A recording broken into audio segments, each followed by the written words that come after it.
پڑھ لوگ تھے، جاہل لوگ تھے، ان مکے کے ان پڑھوں نے، جاہلوں نے یہودیوں سے رابطہ کیا، کیونکہ یہودی پڑھے لکھے لوگ تھے، تورات پڑھتے تھے، اور مکے والوں نے یہودیوں سے کہا کہ ہمیں کوئی ایسے مشکل سوال بتلاؤ ہم محمد صلی اللہ علیہ وسلم پہ کریں اور وہ لاجواب ہو جائیں، شرمندہ ہو جائیں، جواب نہ دے سکیں۔ تو یہودیوں نے مکے کے مشرکوں سے کہا کہ تم محمد صلی اللہ علیہ وسلم پہ سوال کرو کہ حضرت یعقوب علیہ السلام کا آبائی علاقہ تو تھا شام، ابراہیم علیہ السلام، ان کی اولاد اسحاق، یعقوب، یہ سب ان کے بچے پوتے کہاں پیدا ہوئے تھے؟ ملک شام میں۔ یہ لوگ مصر میں کیسے پہنچے؟ یہ لوگ شام سے مصر میں کیسے پہنچے؟ یہ بڑا اہم سوال تھا۔ واقعی حضرت ابراہیم علیہ السلام کا آبائی علاقہ تو شام ہے، اور حضرت یوسف ابراہیم علیہ السلام کی نسل سے ہیں، اور حضرت یوسف نے حکومت کی ہے مصر میں، تو یہ لوگ شام کے لوگ مصر کیسے چلے گئے؟ یہ ذرا اس سے پوچھے نہ، پتہ چلے۔ تو یہ بڑا اہم سوال سمجھ کے یہودیوں کے کہنے پہ مکے والوں نے کیا۔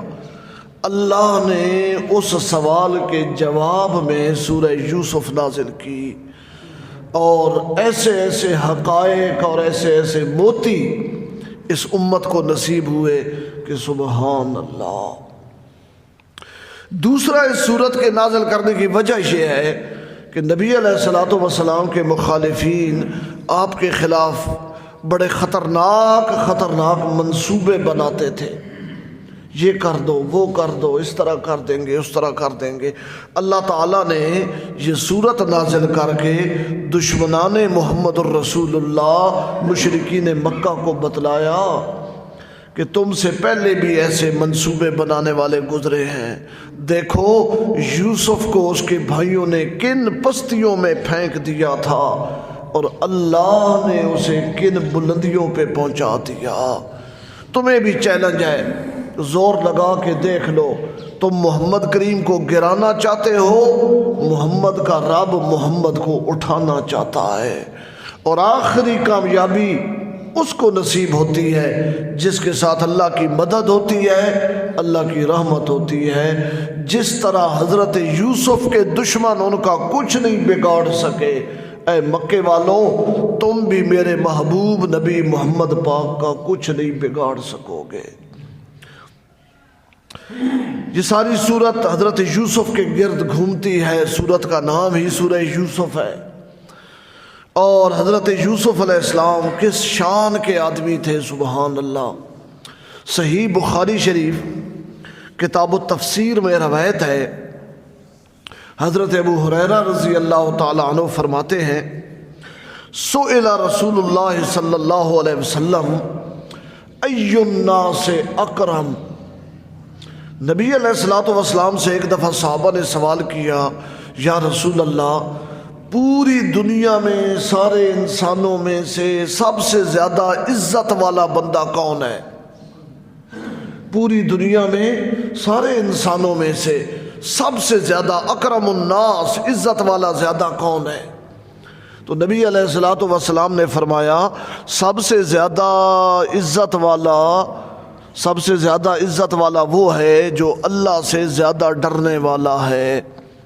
سب سے زیادہ عزت والا کون ہے؟ جو سب سے زیادہ اللہ سے ڈرتا ہے۔ اکرم الناس اتقاہم، جو زیادہ متقی ہے، اللہ سے ڈرنے والا ہے۔ صحابہ نے عرض کیا کہ لیسا ان ھذا نسألک، یا رسول اللہ ہمارے سوال کا یہ مقصد نہیں تھا، آپ ہمارا سوال سمجھے نہیں، ہمارے سوال کا یہ مقصد نہیں تھا۔ تو نبی علیہ الصلوۃ والسلام نے فرمایا اچھا اگر یہ تم نے نہیں پوچھا تو پھر فاکرم الناس یوسف نبی اللہ ابن نبی اللہ ابن نبی اللہ ابن خلیل اللہ، پھر سارے انسانوں میں سب سے زیادہ یوسف ہے جو خود بھی اللہ کا نبی ہے، اس کا باپ یعقوب بھی اللہ کا نبی ہے، اس کا دادا اسحاق بھی اللہ کا نبی ہے، اور اس یوسف کا پردادا ابراہیم خلیل اللہ بھی اللہ کا نبی ہے۔ ایسا عزت والا حضور نے فرمایا کائنات میں کون ہوگا؟ یوسف خود نبی، اس کا باپ یعقوب نبی، اس کا دادا اسحاق نبی، اور اس کا پردادا ابراہیم خلیل اللہ اللہ کا نبی۔ یہ چاروں نبی ہیں۔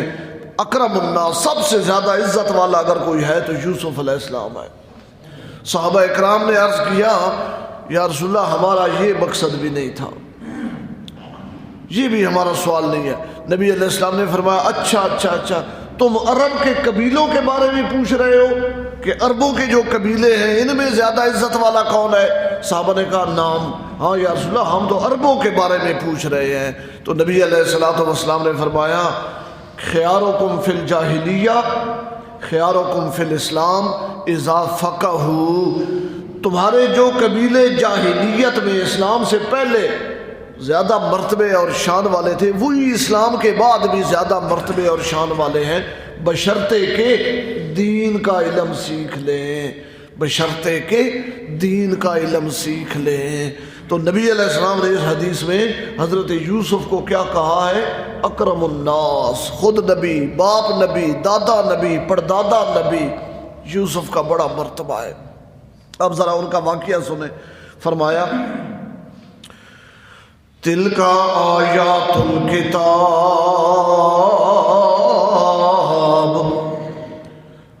یہ ایتیں ہیں کتاب کی، تلک آیات الکتاب،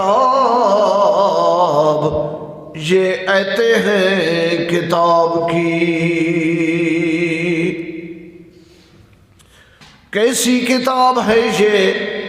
فرمایا الکتاب المبین، واضح کتاب، صاف صاف مسئلہ سمجھانے والی کتاب، کھل کے بات کرنے والی کتاب۔ انا انزلناہ، بے شک ہم نے نازل کیا ہے اس کو، قرآناً، یہ قرآن ہے، عربیاً، عربی زبان میں۔ عربی زبان میں ہم نے اسے کیوں نازل کیا ہے؟ لعلکم تعقلون، تاکہ تم سمجھو، لعلکم تعقلون، تاکہ تم سمجھو۔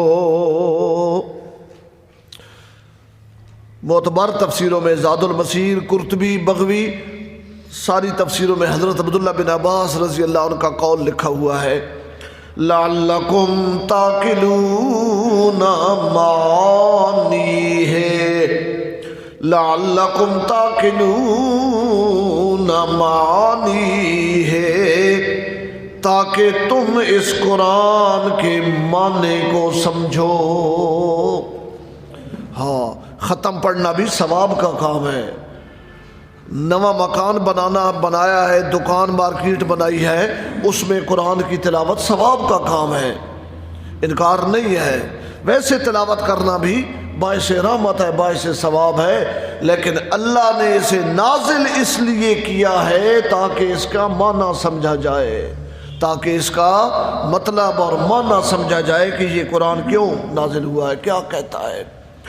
کسی آدمی کا بیٹا چلا جائے انگلینڈ، امریکہ، وہ وہاں سے انگریزی میں خط لکھ دے اور پنڈ سلطانی میں، پنڈی سرحال میں اس کا باپ ان پڑھ ہو، تو کیا وہ بیٹے کے انگریزی والے خط کو چوم کے لفافے میں غلاف میں رکھ دے گا؟ نہیں، وہ فکر مند ہو جائے گا، اس وقت تک چین نہیں آئے گا جب تک اس کو پڑھوا کے اس کا معنی، مطلب اور مقصد نہ سمجھ جائے کہ میرے بیٹے نے خط میں کیا لکھا ہے۔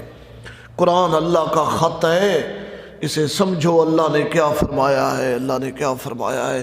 اللہ فرماتے ہیں انا انزلناہ، بے شک ہم نے اسے نازل کیا ہے، قرآنن یہ قرآن ہے، عربین عربی زبان میں، لعلکم تعقلون۔ ابن عباس فرماتے ہیں لعلکم تعقلون معنی، تاکہ تم اس کے معنی کو سمجھو۔ نحن نقص علیک، ہم بیان کرتے ہیں تیرے اوپر، نحن نقص علیک، امام بغوی نے معنی لکھا ہے نحن نقرأ علیک، ہم پڑھ کے سناتے ہیں تجھے، احسن القصص، سارے قصوں میں سے سب سے خوبصورت قصہ، سارے قصوں میں سے آدم سے لے کر قیامت تک جتنے واقعات پیش آئے، سارے واقعات میں سے سب سے پیارا واقعہ، سب سے خوبصورت قصہ، سب سے سبق آموز اور اچھا قصہ، بما اوحینا الیک ھذا القرآن، بسبب اس کے کہ وحی کی ہے ہم نے تیری طرف اس قرآن کی۔ وَإِن كُنْتَ، ان بمعنی قد ہے، قد کنتا، وَإِن كُنْتَ، ان بمعنی قد کنتا، اے میرے نبی صلی اللہ علیہ وسلم پکی بات ہے، وَإِن كُنْتَ مِن قَبْلِهِ، کہ ہماری اس وحی سے پہلے، وَإِن كُنْتَ مِن قَبْلِهِ، قَدْ كُنْتَ مِن قَبْلِهِ، پکی بات ہے ہماری اس وحی سے پہلے، لَمِنَ الْغَافِلِينَ، آپ اس قصے سے بالکل بے خبر تھے، ہماری وحی سے پہلے آپ صلی اللہ علیہ وسلم غافلین میں سے تھے، بے خبروں میں سے تھے، آپ کو اس قصے کا کوئی پتہ نہیں تھا، آپ کے علم میں یہ داستان نہیں تھی۔ ساری باتیں، ساری داستانیں، ساری چیزیں جاننے والی ذات کس کی ذات ہے؟ اللہ کی ذات ہے۔ اچھا اب قصہ کیا ہے؟ اذ قال یوسف لابیہ، جب کہا یوسف نے اپنے باپ یعقوب علیہ السلام کو، چھوٹے سے بچے تھے، حضرت یعقوب نے گود میں اٹھایا ہوا تھا، سو گئے اور نیند کی حالت میں بیدار ہوئے، جاگے، کچھ ڈرے ڈرے ہوئے۔ حضرت یعقوب نے پوچھا بچے کیا خیر تو ہے؟ ابا جی میں نے ایک خواب دیکھا ہے۔ کیا خواب؟ یا ابت، اے میرے ابا جان، انی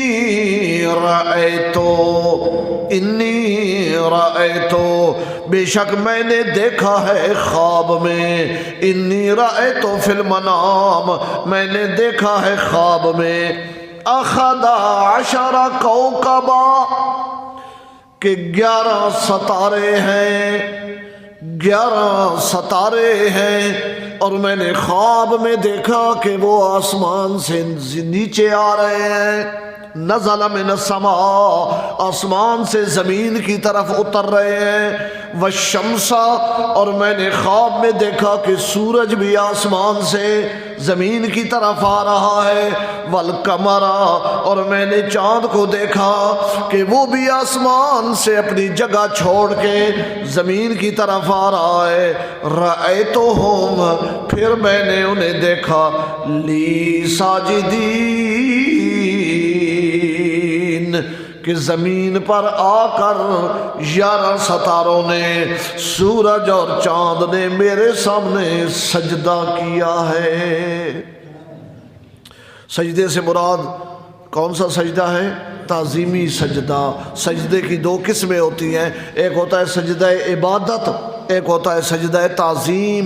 سجدہ عبادت کسی شریعت میں بھی مخلوق کے لیے جائز نہیں رہا، سجدہ تعظیم پہلی شریعتوں میں جائز تھا، شریعت محمد مصطفیٰ میں وہ بھی سجدہ عبادت کی طرح ناجائز ہو گیا ہے، حرام ہو گیا ہے، اب اللہ ہی کو سجدہ کرنا ہے۔ تو پہلی شریعتوں میں جائز تھا، اور یہ تو خواب کا معاملہ ہے۔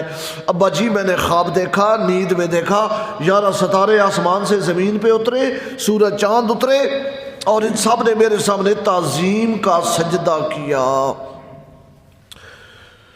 اب حضرت یوسف علیہ السلام کے 11 بھائی تھے، 11 ستارے انہوں نے دیکھے۔ یہ خواب کی تعبیر بالکل واضح تھی، عام آدمی کو بھی سمجھ آ سکتی ہے، تو حضرت یعقوب تو پیغمبر تھے، فوراً سمجھ گئے کہ اس کی تعبیر کیا ہے۔ تو حضرت یعقوب علیہ السلام نے اپنے پیارے بیٹے یوسف کو نصیحت کی اور فرمایا قالا یا بنیا، حضرت یعقوب علیہ السلام نے فوراً فرمایا اے میرے پیارے بیٹے، یا ابنی ہوتا تو اے میرے بیٹے، یا بنیا اے میرے پیارے بیٹے، اے میرے پیارے بیٹے، لا تقصص رؤیاک علی اخوتک، اپنا یہ رؤیا، اپنا یہ خواب کبھی بھی اپنے بھائیوں کے سامنے بیان نہ کرنا، اپنا یہ خواب، اپنا یہ رؤیا کبھی بھی اپنے بھائیوں کے سامنے بیان نہ کرنا۔ اب حضرت یوسف اور یعقوب جس کمرے میں تھے، ساتھ والے کمرے میں ان کی بھرجائیاں تھیں، ساتھ والے کمرے میں ان کی بھرجائیاں تھیں، جیسے گھروں میں عورتیں ہوتی ہیں۔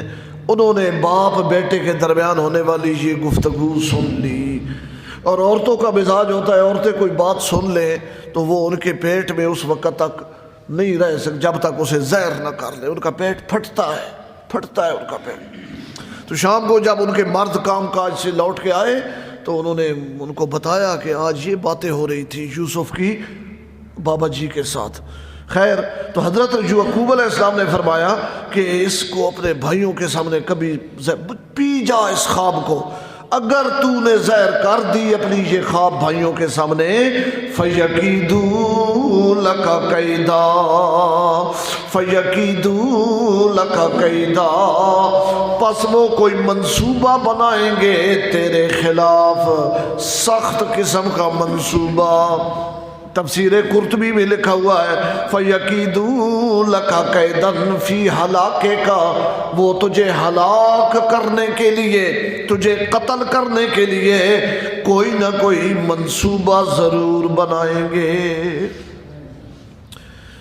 اور خود بھی وہ چونکہ نہیں برداشت کر سکیں گے کہ تو اوپر ہو اور وہ نیچے ہو، اور پھر شیطان بھی ان کے ساتھ لگا ہوا ہے، شیطان بھی دنیا میں موجود ہے، اور شیطان کا تو کام ہی یہ ہے ان الشیطان للانسان عدو مبین، بے شک شیطان انسان کا کھلا دشمن ہے، شیطان بھی ان کو اکسائے گا اور وہ خود بھی تیرے خلاف کوئی نہ کوئی پروگرام بنائیں گے۔ وَكَذَلِكَ يَجْتَبِيكَ رَبُّكَ، اور اس طرح اللہ تعالیٰ تجھے نوازے گا، جس طرح اللہ نے تجھے خواب دکھایا ہے اللہ تعالیٰ تجھے اور بھی نوازے گا۔ وَيُعَلِّمُكَ، اور اللہ تعالیٰ تجھے سکھائے گا من تعویل الاحادیث، خوابوں کی تعبیر کا علم۔ وَيُتِمُّ نِعْمَتَهُ عَلَيْكَ، اور وہ اپنی نعمتیں دونوں جہانوں کی تیرے اوپر تمام کرے گا۔ وَعَلَىٰ آلِ یعقوب، اور آل یعقوب پر، کما اتمہا، جیسے اس اللہ نے اپنی نعمتیں تمام کی اس سے پہلے، علی ابویک، تیرے دو باپوں پر، علی ابویک، تیرے دو باپوں پر۔ باپ تو حضرت یعقوب خود تھے، یہاں باپوں سے مراد دادا پر دادا ہے۔ جس طرح اللہ نے اس سے پہلے اپنی نعمتیں پوری کی ہیں تیرے دادے پر دادے پر، من قبلو، اس سے پہلے، ابراہیم و اسحاق، پردادے کا نام ابراہیم ہے، تیرے دادے کا نام اسحاق ہے۔ جس طرح اللہ نے تیرے پردادے ابراہیم پہ اپنی نعمتیں مکمل کی اور تیرے دادے اسحاق پہ اللہ نے اپنی نعمتیں مکمل کی، اللہ تجھے بھی عزتوں اور نعمتوں سے مالا مال کرے گا۔ سوال پیدا ہوتا ہے کہ نعمتیں تو حضرت یعقوب پہ بھی اتری تھی، انہوں نے اپنا نام نہیں لیا اور اپنے بیٹے کو کہا اللہ اس طرح تیرے اوپر نعمتیں مکمل کرے گا جیسے اس نے ابراہیم و اسحاق پہ کی ہیں۔ مفسرین فرماتے ہیں حضرت نے اپنا نام عاجزی کے طور پر نہیں لیا، حضرت نے اپنا نام عاجزی کے طور پہ نہیں لیا۔ جن میں عاجزی ہوتی ہے وہ اپنا نام نہیں لیتے، اپنی کرامتیں نہیں سناتے، اپنے قصے نہیں سناتے، میں نہیں کرتے۔ ہاں، اپنی کہانیاں اور اپنے قصے سنانے والے وہ ہوتے ہیں جن میں غرور ہوتا ہے، تکبر ہوتا ہے، اپنے آپ کو بڑا بنانا مقصود ہوتا ہے۔ دیکھو حضرت یعقوب علیہ السلام اپنے بیٹے کو کہہ رہے ہیں اللہ تجھے اس طرح نعمتوں سے نوازے گا جیسے اس نے اس سے پہلے تیرے پردادے ابراہیم کو اور تیرے دادے اسحاق علیہ السلام کو نعمتوں سے نوازا تھا۔ اپنا نام درمیان سے ہٹا دیا ہے بطور عاجزی۔ ان ربا کا بے شک تیرا رب، ان ربا کا بے شک تیرا رب علیم سب کچھ جاننے والا ہے، حکیم حکمت والا ہے۔ بغداد میں کسی زمانے میں قحط تھا، لمبا عرصہ ہو گیا، لوگ بڑے پریشان تھے۔ جمعے کا دن تھا، خطیب نے جمعہ پڑھایا، نماز کا سلام پھرا، کسی نے آواز دی بارش کے لیے دعا مانگو۔ تو وہ جو خطیب صاحب تھے انہوں نے کہا کہ بھائی ہم بارش کی دعا مانگنے لگے ہیں، اللہ کی رحمت وہاں نہیں اترتی جہاں اللہ کا کوئی باغی اور نافرمان ہو۔ اگر مجمع میں کوئی آدمی ایسا ہے جو اللہ کا باغی اور نافرمان ہے تو وہ مہربانی کرے اٹھ جائے تاکہ باقی لوگ دعا مانگیں اور دعا قبول ہو اور بارش ہو۔ ایک کونے میں ایک آدمی بیٹھا ہوا تھا، اس نے اپنا چہرہ چھپایا اور باہر نکل گیا۔ لوگوں کو تجسس ہوا کہ یہ کون ہے، اتنا بڑا مجمع ہے، ہزاروں لوگ بیٹھے، کوئی نہیں اٹھا، یہ ایک آدمی اٹھ گیا۔ چند آدمی تیزی سے اس کے پیچھے گئے اور باہر جا کے کچھ لوگوں نے ان کے چہرے سے کپڑا ہٹا کے دیکھا تو وہ سید الطائفہ حضرت جنید بغدادی رحمۃ اللہ علیہ تھے۔ سید الطائفہ، ہزاروں ولیوں کے استاذ اور امام حضرت جنید بغدادی تھے۔ لوگوں کی چیخ نکل گئی اور لوگوں نے کہا حضرت آپ جا رہے ہیں، آپ جا رہے ہیں؟ فرمایا من آنم کے من دانم، میں اپنے گناہوں سے اچھی طرح واقف ہوں، میں اپنے آپ کو جانتا ہوں۔ کسی آدمی نے یہ بات اس زمانے کے ایک اور ولی اللہ ہیں حضرت سفیان ثوری رحمۃ اللہ علیہ، ان کو سنائی تو حضرت سفیان ثوری رحمۃ اللہ علیہ نے سن کے فرمایا اسی چیز نے ہی تو جنید کو جنید بنایا ہے، اسی چیز ہی نے تو جنید کو جنید بنایا ہے۔ حدیث میں آتا ہے نبی علیہ السلام بیٹھے تھے، جبرائیل امین آئے آپ صلی اللہ علیہ وسلم کے پاس، آپ کے ایک صحابی بیٹھے تھے ابو ذر غفاری رضی اللہ عنہ۔ جبریل آئے بیٹھے، نبی علیہ السلام کو تو نظر آتے تھے، صحابہ کو نظر نہیں آتے تھے، تو نبی پاک نے جبریل سے کہا ھذا صاحبنا ابا ذر، یہ میرا صحابی ہے ابو ذر اس کا نام ہے۔ جبریل نے آگے سے کہا یا رسول اللہ ان کا تعارف کروانے کی ضرورت نہیں، ھذا اشہر عندنا من عندکم، یہ زمین پہ اتنا مشہور نہیں جتنا آسمانوں پہ مشہور ہے، یہ زمین پہ اتنا مشہور نہیں جتنا آسمانوں پہ مشہور ہے، سارے فرشتے اس کو جانتے ہیں۔ نبی پاک نے فرمایا میرا صحابی ابو ذر آسمانوں پہ کیوں اتنا مشہور ہے؟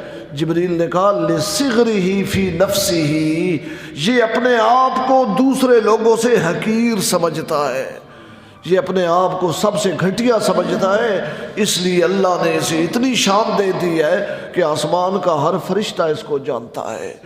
جو اپنے آپ کو بڑا کرتا ہے وہ بڑا نہیں ہوتا، بڑا وہ ہوتا ہے جو اپنے آپ کو چھپاتا ہے۔ دیکھو حضرت یعقوب نے اپنا نام گول کر دیا ہے اور کہا ہے یوسف اللہ اس طرح تجھے نعمتیں دے گا جس طرح اسے اس سے پہلے تیرے دو باپوں کو یعنی دادے پردادے کو دی ہیں، ابراہیم کو دی ہے، اسحاق کو دی ہے، وہ اللہ تجھے بھی نعمتوں سے مالا مال کرے گا۔ ان ربک علیم حکیم، بے شک تیرا رب سب کچھ جاننے والا ہے، حکمت والا ہے۔ یہ ہمارے مدرسہ اساس العلوم کا ایک پڑوسی ہے، وہ سناتا ہے کہ چھوٹی عید کا دن تھا، میں ظہر کی نماز پڑھنے کے لیے مدرسے آیا، چھٹی تھی، طالب علم سارے گھروں کو گئے ہوئے تھے، اور استاذ مولانا شیر محمد صاحب رحمۃ اللہ علیہ وہ جو 2 دن پہلے کی کوئی بچی کھچی روٹی تھی ایک بٹھل میں پانی ڈال کے اس میں بھگو کے کھا رہے تھے، تو وہ آدمی کہتا ہے کہ میں نے جب دیکھا تو میرے پاؤں تلے سے زمین نکل گئی اور میں استاد جی کو کچھ کہے بغیر دوڑتا ہوا اپنے گھر گیا اور گھر سے روٹی سالن حلوہ وغیرہ لیا اور میں آیا اور استاد صاحب کو پیش کیا اور میں نے کہا کہ استاد جی آج عید کا دن ہے اور آپ اس طرح کی روٹی کھا رہے ہیں، تو آپ نے ہمارے گھر میں کوئی پیغام بھیج دیا ہوتا، ہمارے گھر میں عید کا دن ہے، ہر شے پکی ہوئی ہے۔ تو استاد جی کی آنکھوں سے آنسو آ گئے اور استاد کہنے لگے لالا جی اسی اپنے عملہ وال تکاں تے اسی اس قابل بھی نہ، لالا جی اگر اسی اپنے عملہ وال تکاں تو اسی اس قابل بھی نہ۔ ان ربک علیم حکیم، بے شک تیرا رب سب کچھ جانتا ہے۔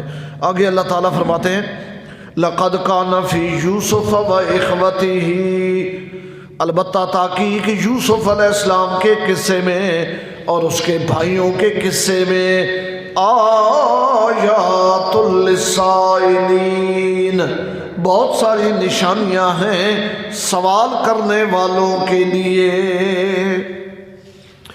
اذ قالوا، جب انہوں نے کہا ایک دوسرے کو، اذ قالوا بعضهم لبعض، تفسیر مظہری، اذ قالوا جب یوسف کے بھائیوں نے ایک دوسرے سے کہا لیوسف و اخوہ، یوسف اور یوسف کا سگا بھائی بنیامین، احب الی ابینا منا، زیادہ محبوب ہے باپ کے لیے ہماری نسبت، وَنَحْنُ عُصْبَةٌ، عصبتن کا معنی ہے جماعتن، اور ہم پوری جماعت ہیں، ہم پوری جماعت ہیں، کماتے ہم ہیں، محنت مزدوری ہم کرتے ہیں، گھر کا سارا کام کاج، باہر کا کام کاج، ساری ڈیوٹیاں ہم کرتے ہیں، یہ تو چھوٹے بچے ہیں کچھ کرنے کے قابل بھی نہیں۔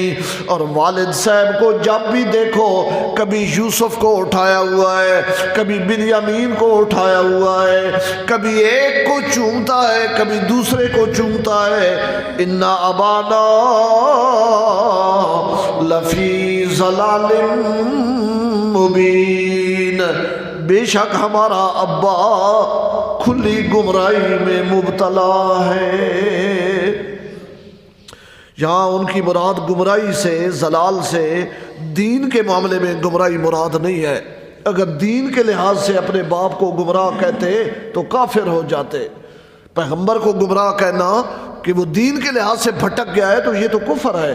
حضرت یوسف کے بھائی کافر نہیں تھے، گناہگار ہوئے، کافر نہیں ہوئے، تو پھر ضلال سے ان کی کیا مراد ہے؟ فی امر الدنیا لفی ضلال مبین، فی امر الدنیا، تفسیر مدارک میں لکھا ہوا ہے ان ابانا لفی ضلال مبین فی امر الدنیا، دنیا کے معاملات میں ہمارا باپ کھلی گمراہی میں مبتلا۔ اس کو دنیا کی سمجھ ہی کوئی نہیں۔ بھگوان کو بندہ محبت ان بچوں سے کرتا ہے جو کمائیں، جو محنت کریں، یا ان سے کرتا ہے کہ جو کچھ کمانے کے قابل نہ ہوں، وہ زیادہ اچھے لگنے چاہیے جو کما کے لائیں، باپ کی جیب میں پیسے ڈالیں، یا وہ زیادہ اچھے ہوتے ہیں جو صرف کھانے والے ہوں، روٹیاں پھاڑنے والے ہوں۔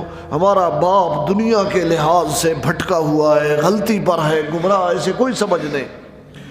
اچھا پھر اب اس کا حل کیا ہے؟ حل یہ ہے اقتلوا یوسفا، اقتلوا یوسفا۔ روایات میں آتا ہے جب آپس میں یہ باتیں کر رہے تھے نا، شیطان مردود وہاں آ گیا۔